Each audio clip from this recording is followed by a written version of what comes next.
Ciao e bentornati sul canale. Vorrei cominciare a parlare in questo video di un autore al quale sono molto legato, un autore che è piombato nella mia vita come un eco. È arrivato con un libricino molto sottile del quale mi ha colpito molto la copertina, a suo tempo, avevo 14-15 anni. Lo lessi, mi piacque tantissimo, ma è un autore che è tornato molti anni dopo nella mia vita con altre opere. Per questo parlo di Eco. È arrivato con un libro, tra l'altro uno degli ultimi che ha scritto, per poi tornare con altre opere del suo passato. Quello di cui vi voglio parlare è Le montagne della follia di Howard Phillips Lovecraft.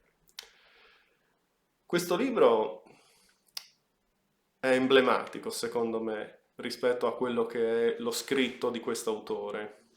La storia narra le vicende di 16 esploratori, 16 scienziati che si recano per una spedizione esplorativa al Polo Sud.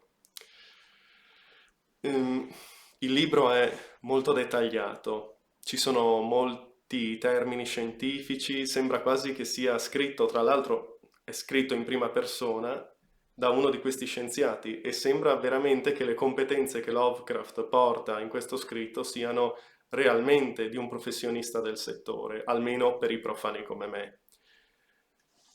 Le- L'esplorazione inizia, va avanti, prosegue e c'è una costante sensazione di tensione nell'aria, come se ognuno di loro avvertisse un occhio che li osserva, la sensazione di non essere soli nel luogo più isolato e inospitale che ci sia sulla faccia del pianeta.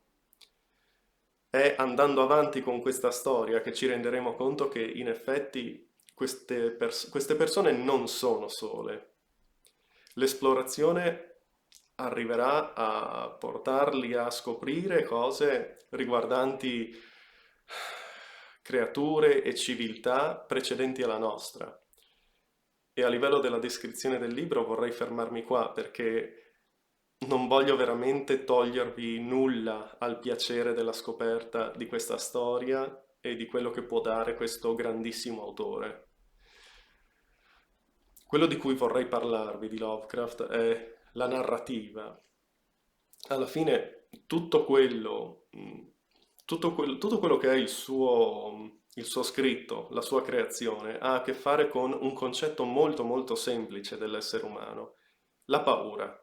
Nello specifico, la paura dell'ignoto, che è un concetto estremamente semplice ma incredibilmente grande. Tutti noi abbiamo paura di quello che non possiamo spiegare, di quello che non possiamo concepire. Basti pensare a come ci sentiamo piccoli di fronte all'idea dell'infinito, all'idea di, di tutto quello che è grande, senza fine, ma anche di tutto quello che molto banalmente, diciamo, non me lo so spiegare. Tutto quello che non è riconducibile a un elemento della nostra esperienza genera paura dentro di noi, perché da quell'incomprensione, da quella nostra incapacità di incasellare quello che abbiamo davanti, andiamo nel panico. Andiamo nel panico perché non sappiamo quello che abbiamo davanti.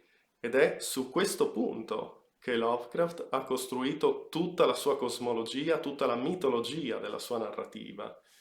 Non dare un nome o una forma alla paura. L'ignoto assoluto. Molti dei suoi personaggi, non a caso, sono destinati alla morte o alla follia, perché si scontrano con una realtà che il nostro cervello e la nostra coscienza non è in grado assolutamente di concepire. Ci scontriamo con la realtà del fatto che siamo piccoli, siamo insignificanti e siamo marionette nelle mani di qualcosa che non siamo in grado di comprendere. Un'altra cosa che a me piace molto di Lovecraft è il fatto che sia estremamente descrittivo. Soprattutto in questo libro c'è un'attenta e meticolosa descrizione di, in questo caso specifico, soprattutto di paesaggi, di costruzioni e delle bellezze che ci sono in questo luogo. Ed è paradossale perché questa sua descrizione ha a che fare con tutto ciò che in realtà è insondabile, incomprensibile, irripetibile. Le creature mostruose, mitologiche che lui porta nella sua narrativa, spesso e volentieri sono aliene, aliene nella loro forma, nelle loro idee, che sono assolutamente insondabili. E proprio per questo molti dei suoi personaggi, quando si trovano ad avere a che fare con queste creature, con gli antichi o altri che magari ne parleremo in altri video dove approfondiremo queste tematiche, ma è molto difficile che uno di questi personaggi, una volta incontrate le creature di questa cosmologia, rimangano indifferenti e non crollino e non impazziscano, perché semplicemente si trovano ad avere a che fare con ciò che il nostro cervello non è in grado di comprendere. Questa cosa succederà anche in questo libro e in molti altri. Semplicemente questi personaggi si trovano ad avere a che fare con queste creature aliene e ogni loro tentativo di salvare la propria esistenza, la propria sanità mentale, viene frustrato dal fatto che non è semplicemente possibile. C'è un solo finale possibile ed è il peggiore per noi. Quindi ovviamente non si tratta di di una lettura particolarmente allegra. Ci sono delle visioni molto pessimistiche all'interno della letteratura Lovecraftiana, ma la tensione, le atmosfere gotiche, il bisogno comunque nostro di sapere quello con cui abbiamo a che fare ci porta ad andare avanti, a continuare a leggere, a continuare a cercare di capire, ad approfondire per giungere ad una conclusione accettabile. E anche questa nostra esigenza viene continuamente frustrata dal fatto che non si può. Nella mitologia Lovecraftiana ci sono molte cose che sono entrate nell'immaginario collettivo. Lovecraft ha dato molto, moltissimo a quella che è la cultura pop. Ci sono un'infinità di film, serie TV e anche videogiochi che hanno tratto ispirazione dalle sue opere. Si tratta di un autore che ha influenzato tantissimo la nostra cultura moderna. A mio avviso, e questa è una piccola polemica personale, non c'è ancora mai stato un solo film, una sola trasposizione cinematografica capace di rendere giustizia a questo autore. Dai film più vecchi fino all'ultimo, che se non sbaglio è Il colore venuto dallo spazio, che è uno dei miei racconti preferiti suoi e non ce l'ho fatta, ragazzi. Sono arrivato alla fine, ma è stato, per me è stato terribile. È una visione che non consiglio, a meno che non siate molto molto motivati.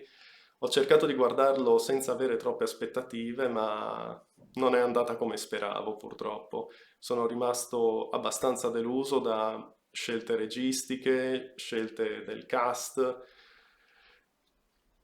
e questo è quanto. Io personalmente aspetto con ansia il giorno in cui un regista degno possa prendere in mano un progetto molto ambizioso come la trasposizione di uno dei suoi libri.